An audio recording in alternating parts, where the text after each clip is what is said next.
Hello, welcome to BBC News. My name is Plum Nansari and I'm here to discuss about Rutherford's model. Sir Ernest Rutherford was a New Zealand-born British chemist who became known as the father of nuclear physics. He is known as one of the best experimentalists of all time. Rutherford created the model when he was at the Victoria University of Manchester. So, how did Rutherford's model develop the future decisions of scientists? Before Rutherford's model was completed, another model was also invented called the Thomson's model. Although in the Thomson's model, empty space or nucleus did not exist, unlike the Rutherford's model. Developing models help to understand the structure of an atom because by examining models, we can all understand the size and shape by pulling up the size of an atom. In addition to that, models help us make future decisions and predictions. Rutherford's model was discovered as he conducted the gold foil experiment. The gold foil experiment consisted of shooting alpha particles which are positively charged and consist of two protons and neutrons through a thin piece of gold foil. He first discovered that the atom consists of empty space as the particles shot straight through the gold foil. He also discovered the nucleus as some particles came so close to the nucleus that they were deflected at large angles. Rutherford's model consisted of advantages but also disadvantages. A few of the advantages were the discovery of empty space between the electrons and nucleus, the discovery of the nucleus, and how the electrons remain on an orbit. Rutherford referred to the solar system for the orbits to apply his knowledge to the model by stating the nucleus was like the sun, while electrons rotate around it, like planets. A disadvantage was Rutherford had guessed that radiation was created from the atom, which always kept getting close to the nucleus as an atom traveled, but it was only actually a wave. 4 years after Rutherford's model was created, Niels Bohr led to an updated model of an atom in 1913.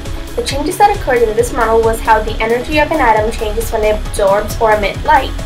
Bohr also proposed that an electron is only found in specific circular paths around the nucleus. He found that the closer an electron is to the nucleus, the less energy it needs. But the farther it is, the more energy it needs. So Bohr numbered the electron's energy level. Bohr also found that the various energy levels can hold different numbers of electrons.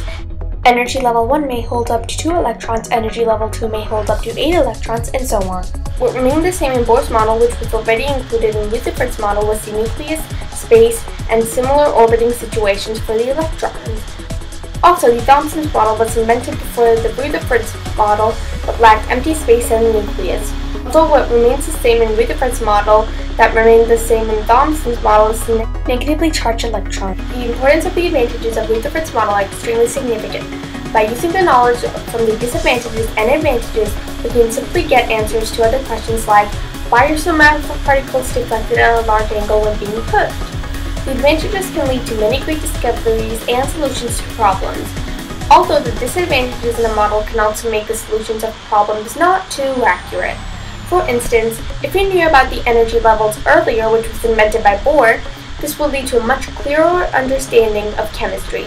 This was done 4 years later, which means a few hypotheses or predictions that other scientists created based on Rutherford's model may have been incorrect.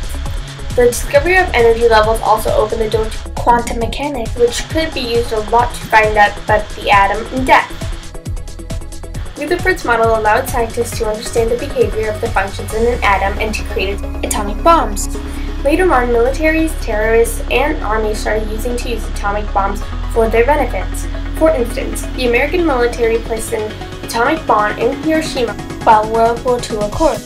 Many people were affected, but the main group of people were the American military and government, Japanese military and government, and the people who were hurt from the atomic bomb. The American military and government must have been thinking what Japan would strike back with and how advanced their weapons would be. The Japanese military must have been thinking of a strategy to take revenge on the Americans, and the government must have been thinking how they can develop Hiroshima and bring it back to its original state. The people who were hurt or passed away must have been devastated if they lost their close ones, which could make them mentally stressed. I believe this effect is categorized as ethical because, judging from examples of atomic bombs being used, I don't think it's necessary or ethical to create such hazardous weapons. The second effect are X-ray. Rutherford found out about his model by conducting the gold foil experiment, which is similar to how an X-ray machine works.